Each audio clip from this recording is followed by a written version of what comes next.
Фатима Патиева в этом году отметила юбилей – 65 лет. Вместе с возрастом пришли и болезни. Сахарный диабет, болят колени, подводит память. И еще немало недугов накопила женщина за свою нелегкую жизнь. В гериатрическом центре она постоянный пациент. Здесь ее поддерживают не только физически, но и морально. Живу я в Троицком давно, уже лет 20 чем-то. И сюда часто прохожу эту больницу, особенно в гериатрию. И она меня вылечила очень много. И я еле даже ходила ногами, сейчас немножко легче. И так все состояние, все. Тут такие врачи, вот АЗа, заведующие, терапевты, медсестры очень обращаются хорошо. Лечение, которое они назначали, я все выполняла.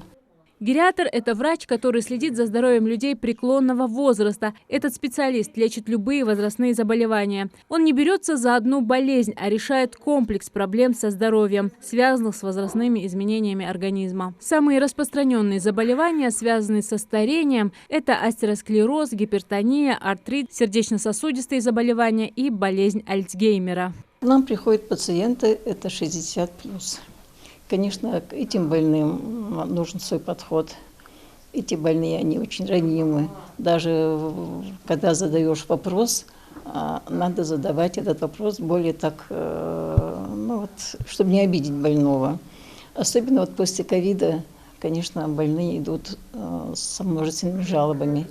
Больше всего жалуются они на забывчивость, плохая память, головные боли. И общая слабость, астения.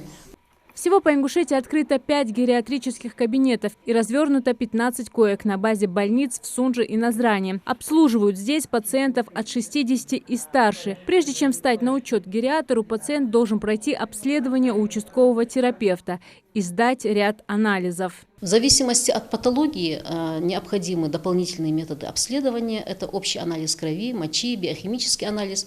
Если имеет место частые падения и переломы, дополнительно обследуем на витамин D3, денситометрию или рентгенологическое исследование пораженного участка при падении. Если речь идет о когнитивных расстройствах, а такая группа у нас более обширная, то дополнительно витамин В12, фолиевая кислота, ТТГ.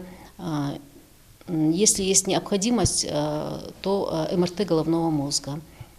В дальнейшем эти больные у нас берутся на учет и ведутся как гериатром, так и участковым врачом. И в зависимости от патологии невропатолог или эндокринолог их ведет.